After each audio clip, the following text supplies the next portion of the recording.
Nuestro secreto.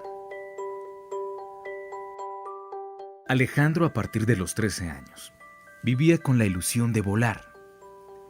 Admiraba mucho las aves. Le gustaban los dibujos animados donde los héroes podían mezclarse entre las nubes. Quería poder ver cómo se hacía el granizo, como una flor creciendo a la velocidad del rayo. Quería poder planear con las águilas, silbar sobre las copas de los árboles. Como vivía en una ciudad muy lluviosa, no conocía muchos amaneceres, y él quería tener la oportunidad de alzarse sobre las nubes para saludar al sol todas las mañanas cara a cara. Cada día se le ocurría algo nuevo para sentir la sensación de volar. Cuando Alejandro estaba terminando su secundaria, su madre le preguntó: ¿qué profesión vas a estudiar ahora que salgas del colegio? Él quedó frío con la pregunta. Él vivía en las nubes. No supo qué contestar. Esa tarde salió a caminar durante horas, tratando de encontrar una respuesta para su madre. Visitó universidades, academias, talleres, la bolsa de valores, hospitales y sanatorios para locos. Y pensó en decirle a su mamá: para poder ser lo que quiero cuando grande, debiste, mamá, haberme tenido en un cascarón en la punta de un enorme risco y haber tenido plumas y 2 alas. Pero pensó que lo dejaría en el último lugar que había visitado, y no le gustaban las camisas de fuerza. Pero definitivamente nada superaba su sueño de volar. Entonces alzó la mirada al cielo, a ver qué le decían las nubes, y se estrelló con un letrero gigante, en donde había un señor volando en un avión militar. Se veía muy fuerte. El letrero decía: los héroes en tu país se hacen aquí. Sé parte del Ejército Nacional. Era la oportunidad de acercarse un poco a su sueño de volar, así fuera dentro de una máquina. Después de mucho intentar, por sus escasos recursos, pudo entrar al ejército y se llenó de orgullo al saberlo.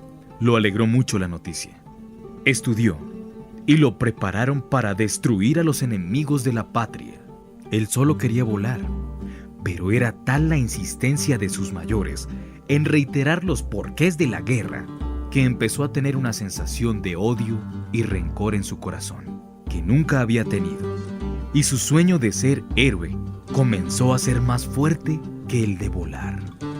Con el tiempo se hizo piloto de guerra y comenzó a sobrevolar los bosques donde se encontraba el enemigo y donde sus compañeros disparaban ráfagas de odio contra los enemigos. Se hizo nube de tormenta con granizo de acero. Los reportes daban bajas de varios enemigos de la patria muertos, y fue condecorado por tal beneficio prestado a su patria con una medalla de oro, y se empezó a sentir un héroe de verdad. Era el orgullo de su familia y amigos por las ovaciones que le otorgaban tanto generales como hasta el propio presidente.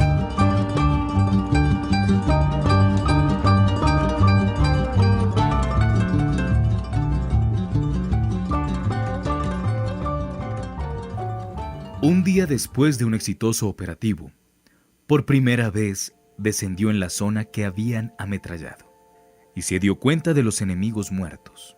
Y siguió en su exploración, encontrándose bajo un árbol un anciano abrazado a una niña, letalmente perforados por las balas que caían desde el vuelo que él había hecho.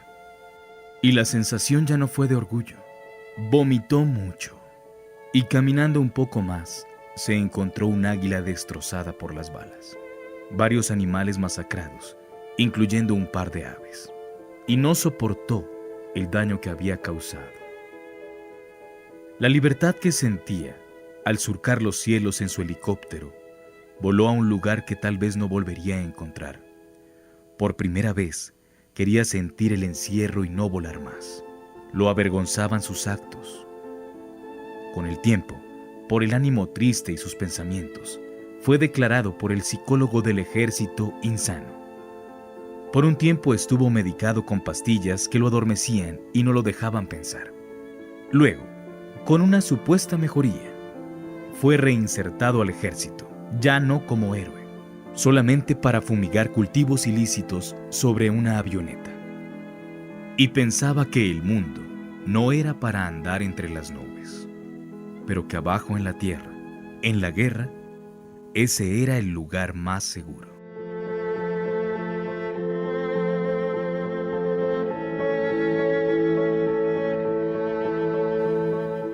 Meses después, fue víctima de protestas de un grupo de personas que los noticieros llamaban vándalos. Pero esta vez los confrontó directamente. Estaban frente a la entrada del batallón. Los miró con rabia. Pero una mujer, Alexandra, se le acercó y le mostró una pancarta con imágenes de variedades de plantas destruidas y animales muertos por la destrucción de su alimento, entre ellos algunas aves. Alejandro se llevó su mano al rostro, bajó levemente su gorra militar, tratando de cubrir sus ojos, que querían caerse a gotas por la vergüenza. Se alejó del batallón y ella lo siguió. Pensó que tal vez su lucha no sería en vano, y ese día podría aclarar la visión por lo menos a una persona en el ejército. Y así comenzó su historia juntos. Con el tiempo, él, por su supuesta locura, fue pensionado por el ejército y jamás volvió. Y Alexandra se fue a vivir con él y quedó embarazada. Y con esta nueva vida que crecía, asimismo sucedía con su sueño de volar nuevamente y debía encontrar una nueva forma de hacerlo. Un día por la calle se encontraron un brujo que tenía reunida mucha gente a su alrededor. Hablaba de Dios, de brujería, de muertos, de serpientes, de tabaco y de hacer volar un pequeño duende fumador que estaba en medio de círculos y estrellas dibujados con agua, mientras su compañera, que era adivina, decía con precisión y ojos vendados lo que el brujo señalaba. Nunca voló el duende, pero después de media hora la gente que se había quedado estaba convencida de los poderes de la adivina. La mayoría pagaron por sus poderes y saber cuál era la amante de sus maridos, o qué decían sus seres queridos fallecidos, o quién les hacía mal de ojo para que no consiguieran trabajo, o cuáles eran sus números de suerte para ganar la lotería, y otras necesidades más. Alejandro veía con asombro lo que sucedía, pero Alexandra lo apartó de ahí y le dijo que era como una obra de teatro, que el brujo señalaba cosas comunes que siempre habrían en una congregación con mucha gente: anillos, aretes, relojes, bolsos, personas de saco negro, gente con anteojos, mujeres con falda corta, y que ella no adivinaba, sino que ya sabía en qué orden el brujo señalaría los objetos comunes previamente identificados, y ella simplemente los decía en el orden del libreto. Él se desilusionó y le preguntó sobre una señora que le dijeron la traición de su marido, y la bruja le daba pruebas de ello. Alexandra le habló sobre el poder de la mente y la sugestión. Él quedó asombrado y le preguntó con inocencia: si yo me convenzo entonces de que puedo volar, ¿podría llegar a hacerlo? Ella no lo creía, pero no supo decirle que no. Y le dijo que no lo sabía, pero que lo intentara. Eso sí, que no arrancara por lanzarse de un piso muy alto, que empezara despacito. Así comenzó. Se subía a los árboles, hablaba con las aves, se subía a los picos de las montañas para recibir la fortaleza del viento, analizaba su peso, sentía la fuerza de la gravedad. Entonces decidió que se desprendería de sus emociones que le causaban gravedad, las preocupaciones, el estrés, las rabias, los odios, y comenzó a sentirse más libre. Y sentía que su mente pasaba por encima de los defectos suyos y de los demás, que no eran defectos sino formas de aprendizaje. Pero cuando se encontraba con las muertes que causó, le era muy difícil salir de lo que la sociedad había creado para él y que en su ingenuidad no había podido evadir. Se encontró con personas que le decían que volar era imposible, que estaba loco, sus amigos comenzaron a evadirlo. Sus familiares no lo visitaban y comenzó nuevamente a dudar de la posibilidad de poder volar, que no le podría enseñar a su hija a hacerlo, y estaba a punto de nacer. Vio que él ya había nacido en un mundo donde nadie creía en la posibilidad de volar, y que tal vez se había perdido esa capacidad con el tiempo, ya que veníamos de las aves, según hablaba un libro de biología que le había gustado muchísimo. Estaba muy decepcionado de sí mismo, y su esposa, para subirle el ánimo, lo llevó al teatro a ver una obra de ilusionismo. Él fue solo por complacerla y dar gusto a sus raros antojos de madre. Eso lo hacía feliz. Y vio ese día cómo frente a sus ojos un hombre hacía que una mujer levitara, es decir, que volara frente a sus ojos. Él no lo podía creer. Era increíble. Se paró aplaudiendo con mucha fuerza y alegría, como ninguno de los otros espectadores. Alexandra sonreía al ver tal emoción. Alejandro no dudó en tomarla de la mano y subir al escenario, pidiéndole al ilusionista que por favor le enseñara. La gente comenzó a reír muchísimo. Parecía Alejandro parte del espectáculo, como un payaso circense sin maquillaje.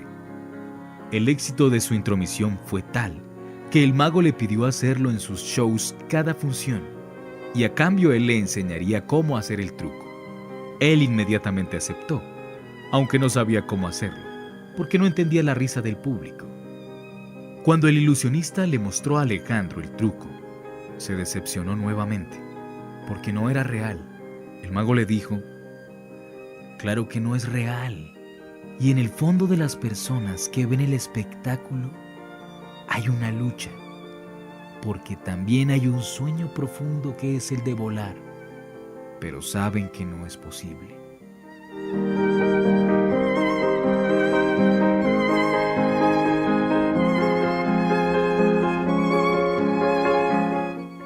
Esa noche, mientras Alexandra dormía, Alejandro se subió al tejado de su casa, pidiendo al cielo una respuesta. Se preguntaba: si nacimos todos de las estrellas, ¿por qué viajan los rayos del sol y nosotros no? Si estamos hechos de lo mismo. Si el universo es infinito, y según la ciencia, todos y todo estamos hechos de átomos, de partículas de energía. Si el suelo está hecho de lo mismo que el cielo, ¿por qué no podemos caminar sobre ambos? Si usamos solo el 10% de nuestro cerebro, ¿cuál porcentaje debemos usar para poder volar? Si todos soñamos con volar, como dice el mago, ¿por qué nadie lo ha logrado? En ese momento, sintió un grito de Alexandra y resbaló por el tejado. Pensó que tal vez era su momento de volar, o de lo contrario se golpearía durísimo. Pero no fue así. Cayó. Afortunadamente no se golpeó tan fuerte, ya que cayó sobre la ropa sucia que no había lavado por estar pensando. Pero otro grito de su esposa lo puso en pie al primer rebote, y fue a ver qué le pasaba inmediatamente. Había roto fuente. La alistó, la subió al carro, subió las maletas con pañales y ropa para la niña, y llegaron en pijama al hospital. Hizo lo posible para estar en el parto y presenciar el nacimiento de su hija. Y al salir su bebé, vio que el doctor alzó levemente su mano para golpearla. Y en su ignorancia, Alejandro lo detuvo. El doctor le explicó que era para acelerar el proceso de la respiración, y que así era como siempre se hacía.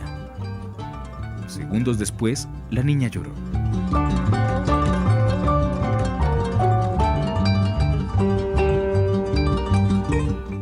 Salieron del hospital los tres y se instalaron en la casa. Y Alejandro le dijo a Alexandra que no permitiría que su hija aprendiera de las cosas de la humanidad sin que antes aprendiera a volar, porque cuando conociera cómo es su sistema, que lleva hambre, guerra, codicia, mentira, envidia y otras acciones que esclavizan la mente humana, ella pudiera volar y saber que las cosas del mundo no son exactamente como nos las vienen contando y como nos van involucrando al nacer. Y le pidió a Alexandra que la enseñaran a gatear, a caminar, a correr, a saltar y luego a volar de forma natural. Le dio a ella las gracias por haberle mostrado cómo hacerlo y le dijo a ella que la única forma en que su hija podría volar es que no se enterara de que no podría hacerlo.